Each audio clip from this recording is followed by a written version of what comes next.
नमस्कार, आप देख रहे हैं फर्स्ट बिहार। मैं हूं आपके साथ सैलर पौधे के हमारे साथ नगर आवास मंत्री नितिन नवीन जी कल बड़ा कार्यक्रम कॉन्क्लेव नगर आवास विभाग का मौर्य होटल में कर रहे हैं, क्या खास है? देखिए, सॉलिड वेस्ट मैनेजमेंट में बेहतर प्रैक्टिसेज करने के लिए कहा है और पूरे देश भर में जो अच्छे सफल प्रयोग हैं उनको हम लोग बिहार में भी वर्कशॉप के माध्यम से देखेंगे। और हम लोग को भी है कि बिहार में सॉलिड वेस्ट मैनेजमेंट में बहुत स्कोप है काम करने का। तो हम लोग का प्रयास है कि हम बिहार में भी उस स्कोप के साथ बेस्ट प्रैक्टिसेज जो हैं उसके सफल प्रयोग के बाद हम लोग बिहार में भी लागू करें। और इसके लिए देश भर से 24 बड़ी कंपनियां जो काम कर रही है उनको बुलाया गया है। 8 राज्यों के प्रतिनिधि इसमें भाग ले रहे हैं ताकि और जो विभिन्न जापान से एम्बेसी से भी और न्यूजीलैंड से यूरोप से पार्टिसिपेट कर रहे हैं।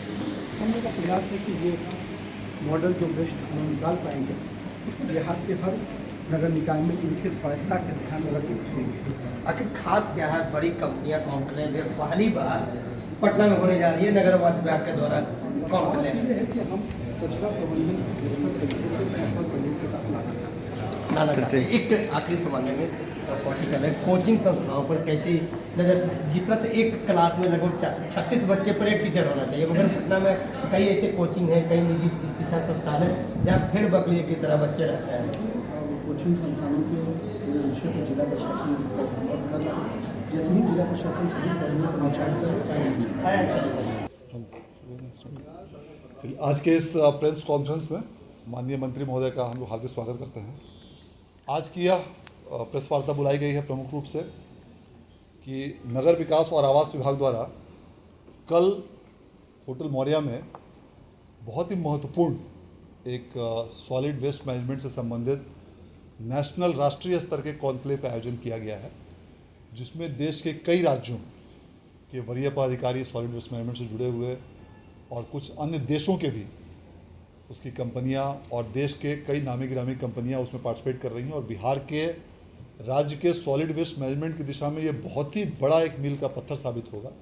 तो उसके बारे में मैं अनुरोध करूंगा कि माननीय मंत्री महोदय से कि विस्तारपूर्वक आप लोगों को जानकारी दें। धन्यवाद।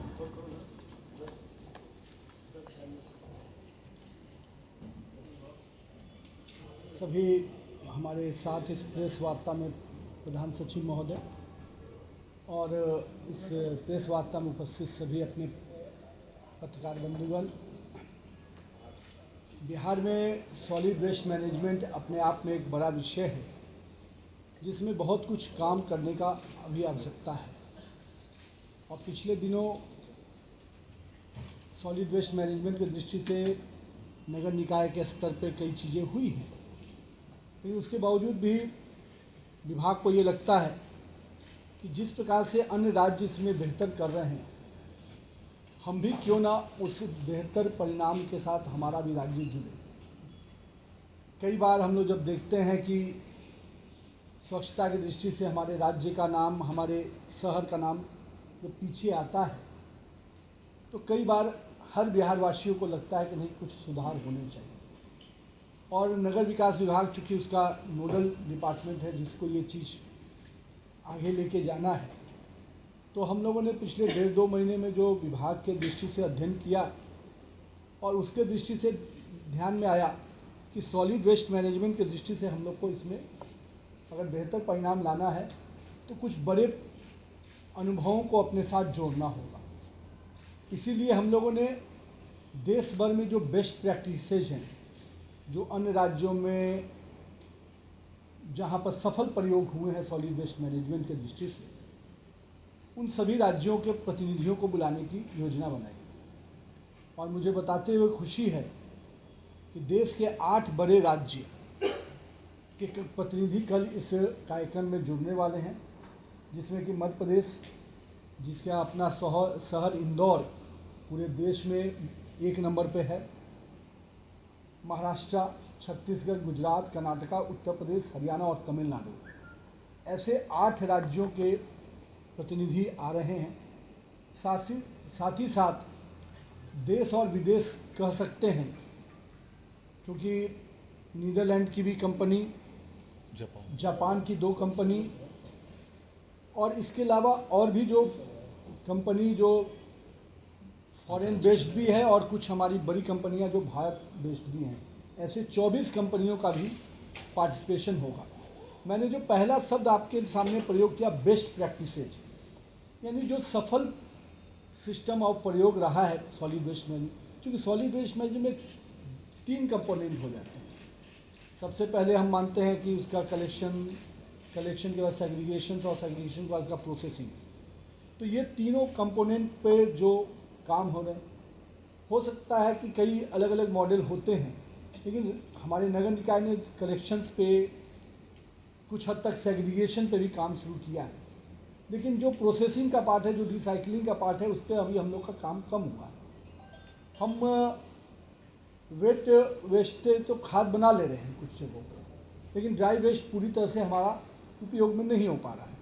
और कहीं ना कहीं आज के डेट में कूड़ा को एक सोना कहा गया है स्वच्छता की दृष्टि से। तो मेरा ये मानना है कि अगर हम इस पूरे प्रोसेस को आगे बढ़ाते हैं, तभी जाकर हम बिहार को सॉलिड वेस्ट मैनेजमेंट की दृष्टि से और बिहार को जो स्वच्छता मिशन में हमारा कैसे चीज़ें और बेहतर अंग के साथ हम आगे आएँ, इसको अगर बढ़ाना है तो इन चीज़ों को अपने राज्य में लागू करना पड़ेगा। राज्य सरकार के पास इसके लिए अपने पास पूरा, हमारे पास मत भी है कि हम किस रूप में इसको खर्च कर सकते हैं। तो कल दिन भर का ये वर्कशॉप रहेगा।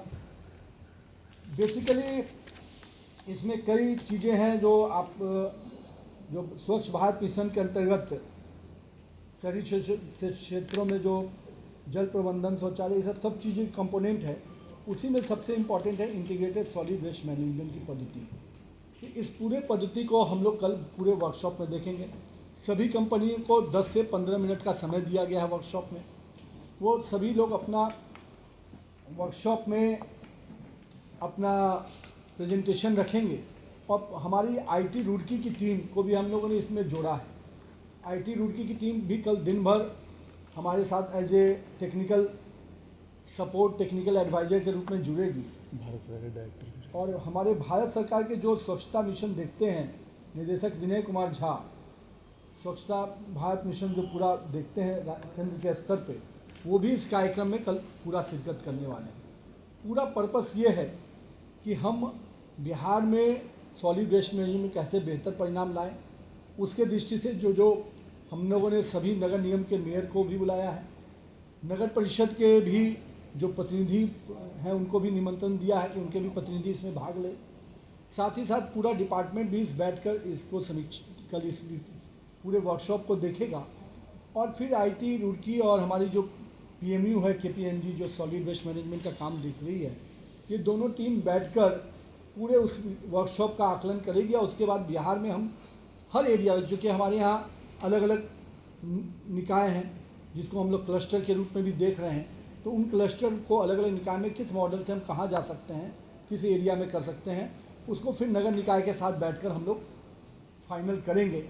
तो मेरा ये मानना है कि ये कल बिहार के लिए और बिहार की राजधानी पटना में ये वर्कशॉप होने जा रहा है।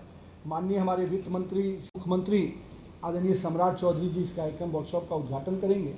और पूरा विभाग, मैं, हमारे प्रधान सचिव और विभाग के अन्य अधिकारी पूरे दिन भर इस वर्कशॉप में रहेंगे। उद्घाटन सत्र में माननीय अपने सभी पत्रकार बंधुओं से भी हम लोग आग्रह करेंगे वो भी रहें, पहला उद्घाटन सत्र। दूसरा विषय जो आप लोग के ध्यान में भी होगा, निगम के विषय को लेकर आ रहा है, मेरे भी ध्यान में है और मैं उनके प्रतिनिधियों से भी मिला हूँ, बातचीत किया है। मैं हमेशा भी ये बात मानता हूँ, आज भी आपके सामने भी स्पष्ट रूप से इसको दोहरा रहा हूँ, हम किसी भी हाल में नगर निकाय की स्वायत्तता को कम नहीं होने देंगे। जो भी उसके उपाय हैं, सरकार के पास जो उनके विषय आए हैं, सरकार उस पर सकारात्मक रूप से विचार कर रही है। हम लोग पूरी पहलुओं को देख रहे हैं और हमारा आज भी मानना है कि जिन भी चीज़ों में स्वायत्तता की इनकी आवश्यकता है, वो स्वायत्तता को निश्चित रूप से रहने दिया जाएगा। जहाँ जहाँ पर एक राज्य को अपनी पॉलिसी बनाने में जो सहायक चीज़ें ज़रूरत पड़ती हैं, उसको, क्योंकि हमारे पास 262 यूएलबीज है, हर यूएलबीज अपने अपने पॉलिसी अलग बनाएंगी तो राज्य की एक पॉलिसी नहीं बन पाती। तो राज्यों के पॉलिसी बनाने में कहीं ना कहीं राज्य को भी आगे बढ़कर काम करना पड़ता है। लेकिन बिना नगर निकाय के, नगर पालिका के सपोर्ट से या बिना उनके सुझाव से हम कोई निर्णय नहीं लेंगे। ये हमारा आज भी मानना है। जिन चीज़ों का ध्यान उन्होंने आकृष्ट किया है उन सभी विषयों पे हम लोगों ने विभाग में चर्चा की है। बहुत जल्द उस पर हम लोग निर्णय लेकर आप सबको भी अवगत कराएंगे। लेकिन मैंने जो स्पष्ट कहा, ये कहीं भी हम पंचायती राज व्यवस्था एक अंग है, विधायकी एक अंग है और संसदीय प्रणाली एक अंग है। इन तीनों में आपस में निश्चित रूप से तालमेल रहता है, तभी विकास के काम नीचे तक पहुंचते हैं। लेकिन कॉन्स्टिट्यूशन सिस्टम में हम सबको एक दूसरे को चेक करने का अधिकार है और कहीं ना कहीं मैं ये भी नहीं लागू होने दूंगा कि जनप्रतिनिधि हैं वही पॉलिसी मेकर हैं। मैं इस बात को बहुत बेहतर समझता हूँ, मैं भी विधायक रहा हूँ तो मुझे ये मालूम है जनप्रतिनिधि पॉलिसी मेकर हैं और हमारे जो अधिकारी हो इंस्टीट्यूशन के पार्ट में, तो निश्चित रूप से दोनों लोग अपनी भूमिका को अच्छी तरह से निभाएं और दोनों की भूमिका में एक दूसरे का हस्तक्षेप कम हो, इसका पूरा ध्यान हम रखें। एक सवाल है सर, आखिर बिल को संशोधित करने की जरूरत क्यों पड़ी थी? देखिए, कई उसके मापदंड हैं बिल के। जब आप उससे प्रारूपों में जाएंगे तो कई चीज़ें हैं जहाँ पर अब जैसे कि आप ही को मैं बता रहा हूँ, ठोस प्रबंधन जिसकी बात हो रही है, अब 262 ULBs अलग अलग अगर आज हमको बड़े सिस्टम खड़े करने हैं तो एक ULB का 50 टन कलेक्शन है, किसी का 70 है, किसी का 100 है और हमारे पास जो भी बड़ी कंपनी आकर इस रिसाइकलिंग प्रोसेस में जाएगी उसको कम से कम 1000 टन की साइकिलिंग चाहिए। तो कहीं ना कहीं सारे 10 ULBs को कलेक्शन के ग्रुप में तो क्लस्टर बनाना ही पड़ेगा और ये कोई एक नगर निगम या एक नगर परिषद या एक नगर पालिका निगम तो कर नहीं पाएगा। इसके लिए तो विभाग को ही आगे आगे करना पड़ेगा। तो जब पॉलिसी ड्रिवन कुछ चीज़ें होती हैं उस पर ज़रूर राज्य सरकार को अपना निर्णय लेना पड़ता है। लेकिन मैं फिर कह रहा हूँ, बिना नगर पालिका के सिस्टम को हस्तक्षेप किए हुए, बिना उनकी स्वायत्ता को रुकावट लाए हुए उनकी सहभागिता से निर्णय होगा। इस बात को आप एकदम ध्यान रखें। पनोरमा ग्रुप, जो सोचता है वो करता है। आपके अपने सपनों का आशियाना। ये लो, मुंह मीठा करो। आज मैंने अपना जॉब छोड़ दिया, अब हम पूर्णिया वापस जाएंगे। जॉब छोड़ दिया है? मतलब ये घर कैसे चलेगा? हम करेंगे क्या और माँ बाबूजी क्या बोलेंगे? इसलिए मैं एक और मिठाई का डब्बा लाया। अपने बिजनेस के लिए लोन अप्रूव हो गया। अरे लोन अप्रूव हो गया वो तो ठीक है, लेकिन पूर्णिया में हम रहेंगे कहाँ? अपना घर भी तो नहीं है वहाँ। इसलिए तो एक और मिठाई का डब्बा अलग से लाया हूँ। हमने पूर्णिया में घर ले लिया है, पूर्णिया के ई होम्स पैनोरमा में। पूर्णिया में पैनोरमा ग्रुप लेकर आए हैं ई होम्स पैनोरमा। बड़ा घर, आलीशान जिंदगी और अत्याधुनिक सुविधाओं के संग। अरे अरे, अब क्यों मुंह मीठा करवा रही हो? क्योंकि हम घर वापसी जो कर रहे हैं। घर वापसी की खुशी पूर्णिया में ई होम्स पैनोरमा के संग। E Homes Panorama, luxurious lifestyle redefined.